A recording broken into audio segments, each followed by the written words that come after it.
Very excited to be here. You know, it was a tough decision. You know, it's obviously tough to leave what you know and what we had.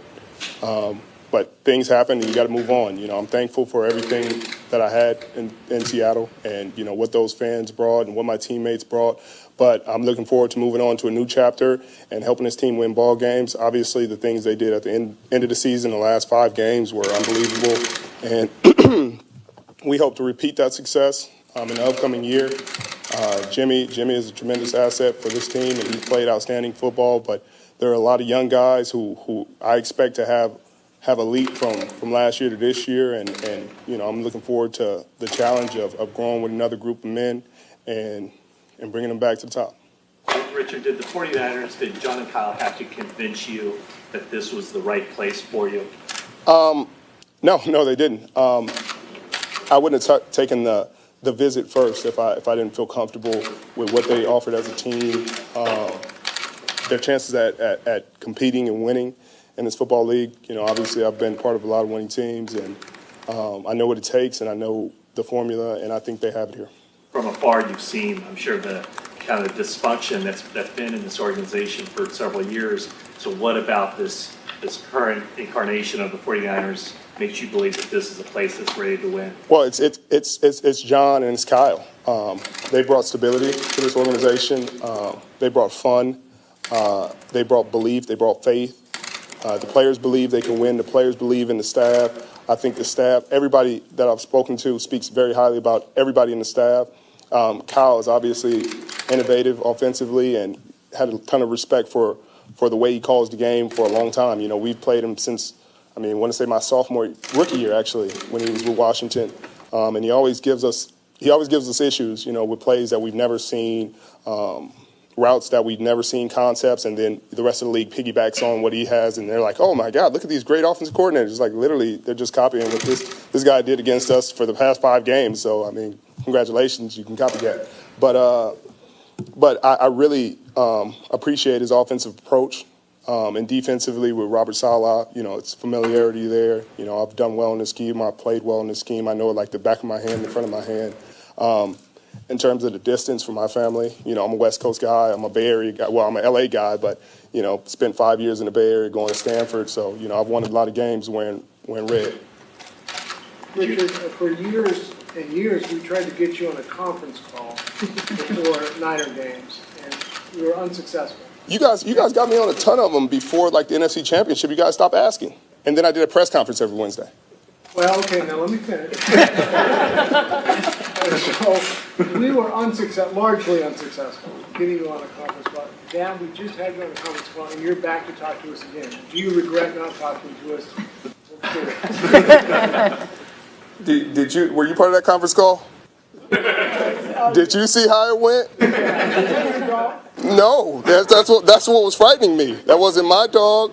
The radio station put us on hold. They wouldn't mute us. You know, maybe there's something to that. You know, you guys are great though. You know, I enjoy talking to you, but you know, I don't enjoy hearing the radio station's ad over and over and over again.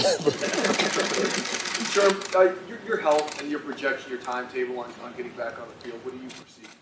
Oh yeah, I'll be back on the field May, June. You know, I was back on the treadmill before I had to get the little scope, and I look forward to renewing that timeline in the next couple of weeks. You know, obviously I got a wedding to go to and some things to do. It's going to be quite the march for me. You know, 30th birthday, wedding, new team, new environment. You know, we'll write that down in the record books later about how this day went or this month went. But I'm excited about it. So that timeline will be fine. I think. You know, people like to, you know, with the Achilles or any injury, people like to compare other people. You know, this guy came back like this guy coming back like that. There are some people that are cut from a different cloth and built from different things, and I think I'm one of those people, and I look forward to showing people that you can come back better from things, you know. I know AP did it, but that was a knee, and, you know, but I look forward to coming back better than ever, and got a lot of things to show a few people. On that conference call, we couldn't hear a word you said, but I think you said something about the bone spurs. Can you explain that a little further? Yeah. On my left heel, it was a bone spur that I had been dealing with for about 3 years, and I've just been postponing it, getting it done. every year.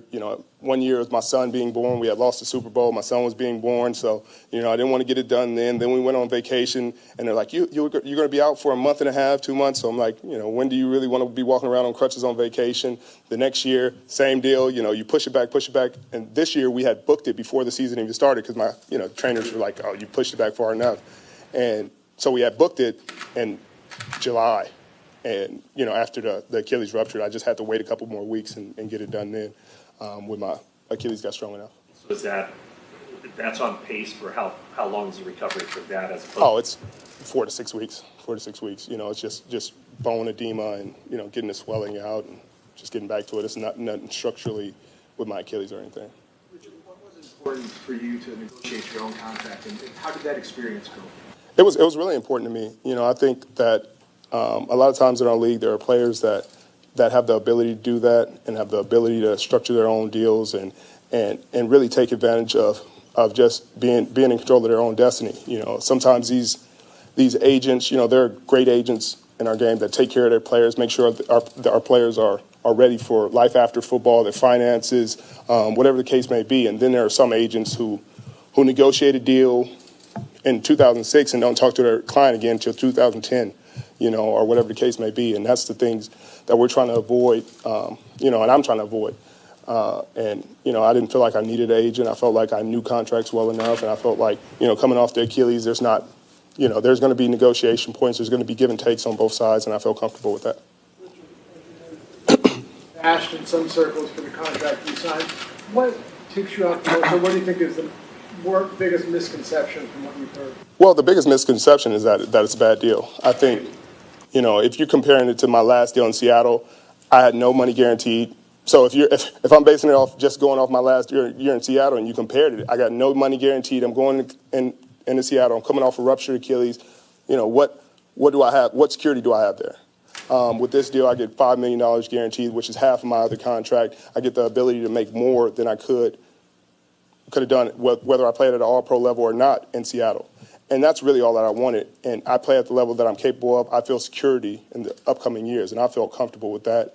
And I'm great with that. I think the thing I'm most frustrated about is that, all the people that were like so high on bashing this deal refuse to bash the agents that do awful deals every year. I mean, there are agents out there that are doing, $3 million fully guaranteed deals that look like $50 million deals. When the guy gets cut after 2 weeks or after a year and the guy only makes $5 million of a $50 million contract, and nobody sits there and bashes the agent. You don't hear any Florio writing any articles about it. I mean, the kid from Philly, I think Brenham or something, it's a 1-year, $6 million deal. But to everybody else, it's a $40 million deal. There's nobody to bash it because nobody's even paying attention to most of these agents and their deals. And so I think that this was just one of those things where the agents feel uncomfortable with the player taking the initiative to do his own deal. It obviously puts a fire under them. It makes them more accountable for their actions because more players will do this. So I feel comfortable with it. Have you heard from players around the league? Do you think it's going to become a trend? I do. I've heard from a lot of players, and a lot of players were already, on board with doing this and thinking of doing this. And I just gave them the confidence to move forward with them. Obviously, I'm coming off an injury, so the logistics of things changed slightly. But I think a lot more players feel educated enough to go forward and negotiate their own deals. I think these agents sometimes benefit from relationships. Oh, I know this GM. Oh, we've had dealings with for years, and they really don't have to do a ton of work. Hey, I called this guy. How much you willing to give him? Oh, $5 million. Okay, I'll convince him that that's good enough. Instead of guys being able to control their own destiny, being in control of their own finances. And I think it goes back to just educating our players in general on their own finances and being in control of your own life. And I think more of our players are. You served as the Seahawks player representative, right?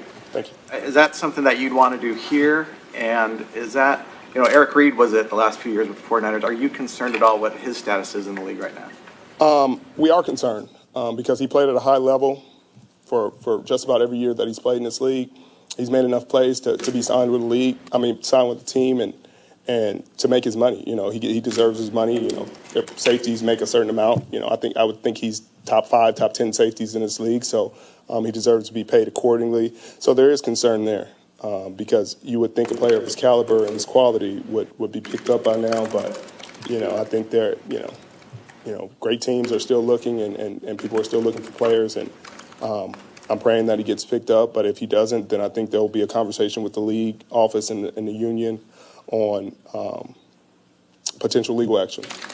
And you'd want to pursue being the Players Association rep here? Yeah. I'm on the executive committee for the Players Union already, but I'd love to continue to be a rep. I think it's an honor to serve your men and to help the next generation of players in any way I can.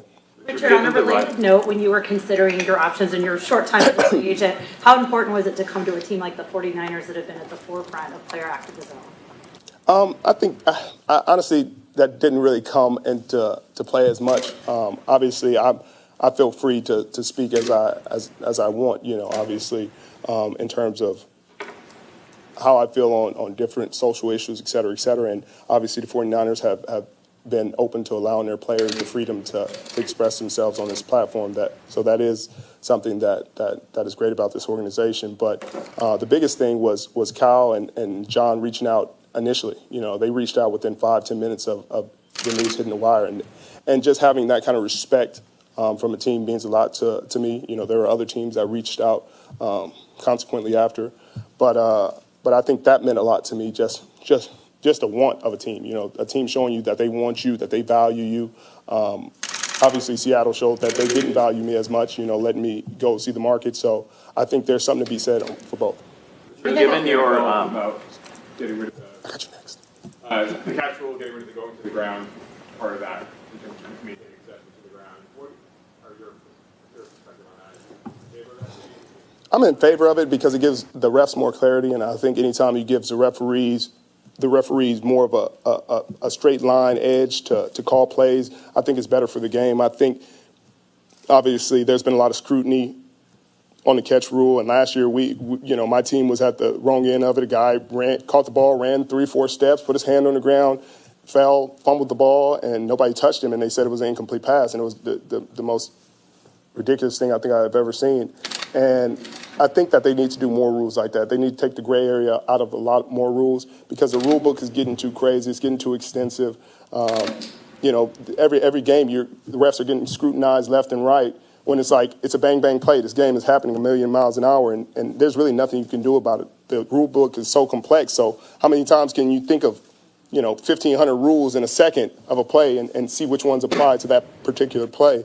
So I think anytime they can simplify the rule book and simplify the refs' understanding and the public's understanding, it's better for the game. Given the nature of the rivalry between the Seahawks and the 49ers and all that happened with you at the center of it, was it a little surreal to put on the suit today and see yourself in the hat? I'm a pro's pro. Like I said, at the end of the day, the team that wanted me is the team whose logo I'm wearing today, and it's a business. The Seahawks went and made their business decision and made the decision that they needed to make, and the San Francisco 49ers made the decision that they needed to make, and I look forward to helping them win ball games. At the end of the day, the rivalry is what it is. It'll be renewed, I'm sure, and I'll be at the center of it again, I guess. But at the end of the day, I'm just coming here to help this team win ball games. I like what they stand for. I like the direction the team's headed, and I look forward to making new memories. Negotiations with Fraud lasted 5.5 hours. Can you talk a little bit about that whole process? Don't take John out of this. Don't take John out of this. John was in there too. It was a long negotiation, and I think it was probably I would think one of the more respectful negotiations that anybody. It's just pure business. I think people were like, is he going to get emotional? He's an emotional player. What is he going to do? And there's so much speculation. It was ridiculous. At the end of the day, you got to separate you as a football player from you as a businessman. I don't sit in business meetings and just go crazy. Oh my God, what kind of deal is that? Nobody does that. So at the end of the day, I gave them the pros and the cons I thought of me as a player. They gave me the pros and the cons. They offered me a deal. We manipulated some of the numbers on that deal over 5 hours. I think I got to a place where I felt comfortable with the numbers and the security with me playing at the level that I'm accustomed to, and I think they felt comfortable with their security of, if I never get back to playing and I never get to step back a foot on the field, that, they need the ability to to be able to cut ties and not put themselves at a disadvantage financially. And I understand that, 'cause I understand how this game goes, and I look forward to showing them who I've been. You're going to be joining. Two more, please. You're going to be joining a very young secondary, especially at cornerback. Do you enjoy that aspect of the game, sort of imparting your knowledge to younger guys? And second question, do you know Akella Witherspoon at all? Are you familiar with his game? I'm familiar with his game more than I am with him as a person, personally. And I look forward to the challenge. I've always been a guy to take young guys under my wing and give them any advice that they wanted, or they were seeking. Whether it's staying after practice and spending countless hours of just technique or up in the film room when nobody's watching, just, this is what I see, this is how I see it, this is situational football. These are fundamental things for me that I look for in a formation, in a game, in a player, in a split. And I look forward to helping this group grow. I think that one of my best attributes is leadership and helping guys get the best out of themselves. And I think that at the end of the day, that's all I want to do. I want to help them become better men and better players, whatever that may be. If that means on the field, just communicating better. If that's off the field, just, getting your affairs in order in a better way that is more conducive of success. I think that's my job, and I take that responsibility seriously. Last one, guy mentioned being an emotional player. Kyle.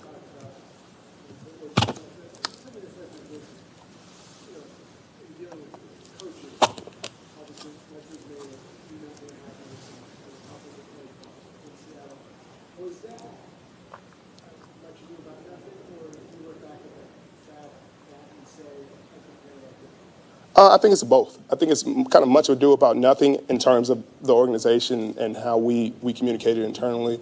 On the outside, there was definitely a way for me to handle it better. There were a lot of conversations that went on before that all culminated. But there's definitely, some growing in that moment, some learning, and I can appreciate that. I think Cal and I spoke about that the first time we sat down and had dinner.